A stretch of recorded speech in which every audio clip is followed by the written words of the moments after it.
Apple customers can download the company's latest operating system from today, and it's being hailed as a new beginning for the technology giant.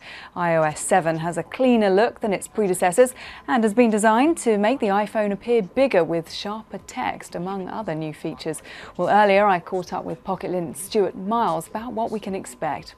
So Stuart, this is being billed as the biggest change to iOS since the introduction of the iPhone. Why is that, and what's so good about it? It's being billed as that because it's completely different, certainly from a design perspective, an aesthetics point of view. Gone are all the odes to the old world. There's no yellow legal paper notes anymore, no faux leather and ripped pieces of paper, no green felt for the game center and things like that. And so Johnny Ive, who's now in charge of software and hardware at Apple, has taken it on himself to modernize the OS and make it fit a lot more with the cutting edge lines of the iPhone 5S that's now launched and the more colourful, vibrant, joyful, if you like, 5C that's also available on Friday. We've learned from system updates in the past, haven't we, that they don't always run smoothly. The introduction of Apple Maps in iOS 6 didn't go as well as planned, did it? Is there anything we should be wary of this time around? I think whenever you're upgrading your operating system on your phone, the choice words would always be backup. Make sure that you've plugged it into iTunes first, backed everything up so you've got a local copy if it all goes wrong, and then wait for the download to come. The initial release, when it pops out later today at some point, it's a magical moment when it does, will probably be overloaded. Lots of people will take time to get there. If you're quick, you'll get in and you'll be done very quickly, but if you're not, it's probably best just to come back tomorrow or leave it running overnight. And are all apps expected to run smoothly and normally? No, all your apps will work. I've been using the beta for about 6 weeks now and been lucky enough to be testing the 5S and the 5C for the last week. There's been no major problems. All my apps have worked. In fact, quite a few of them have updated whilst I've been testing it to either enhance the look and feel of it to match the OS, or to just make sure there's bug fixes and stuff. So everything should work. The new iOS 7 supports 64-bit architecture, which only the 5S will benefit from, but all those apps, there shouldn't be any problem at all. Just going back to Sir Jonathan Ive, he's developed the software, hasn't he? And he's been previously behind developing Apple's hardware, and he's quite an interesting character, once described by Steve Jobs apparently as his spiritual partner. What kind of influence will he have had? I think it's all his work. As far as the design of the aesthetics, and Apple have been very clear of that. He heads up the design department. He obviously works with other people within the team, etc., etc. But it's very much his belief and his ambition to create this, and I think ultimately he's done a very good job. There is some niggle still, not as far as things don't work, but just if there were problems that you didn't like before, they'll still be there.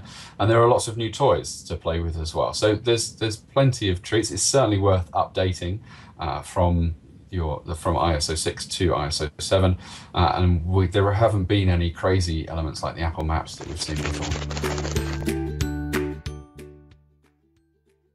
Hello， 大家好，欢迎来到 Tex， 我是你们的老朋友伊娃。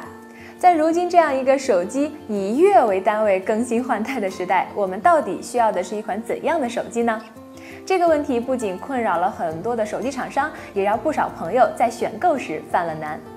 在如此竞争激烈的今天，似乎一款产品只有精进更多的细节，才可以让自己的产品比别人家的好那么一点点。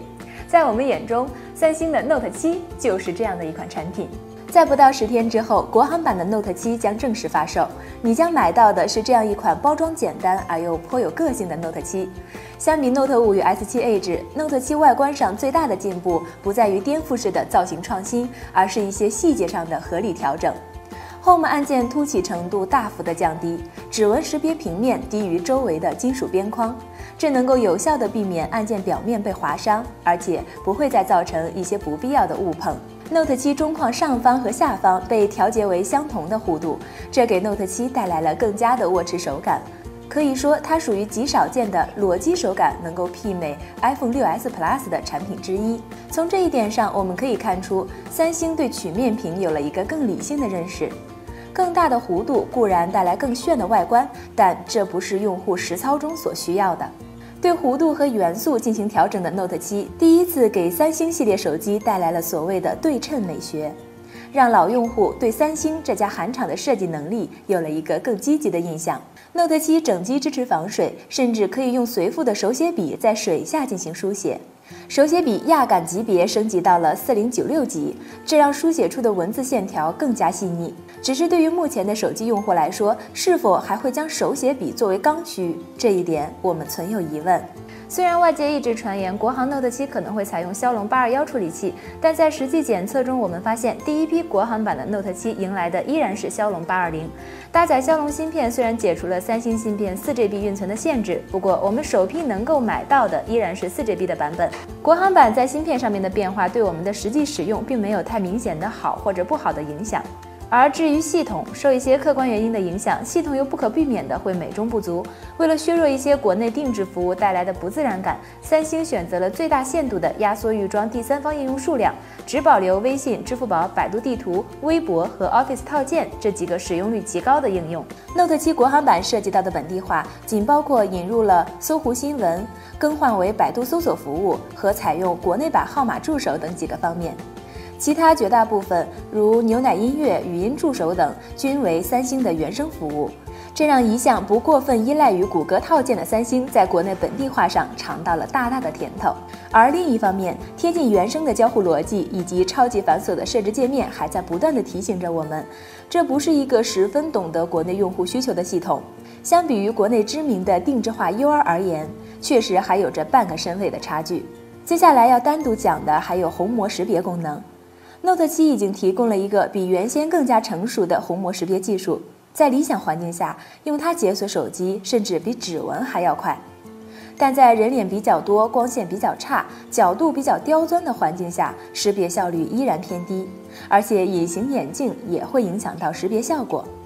另外，在识别时所显示的黑白画面，或许会让一些用户产生莫名的恐惧感。我们可以很负责任地讲，这是一个不太实用的实验性功能。要想长期使用它，还是等你买到 Note 9、Note 10的时候吧。拍照这部分，由于 Note 7和 S7 系列采用了一致的镜头配置，所以其实际表现与另几款产品也没有太大的出入。实际样张充分体现了三星系列手机在拍照方面顶尖的地位。弱光方面的纯净度 ，Note 7同样的当仁不让，几乎力压市面上所有其他品牌手机。对于 Note 7，我们整体上给予了一个非常高的评价。那么在上到 iPhone， 下到传统手机厂商都创新乏力的今天， Note 7可以算是目前唯一一款仍然饱含创造力的一款产品。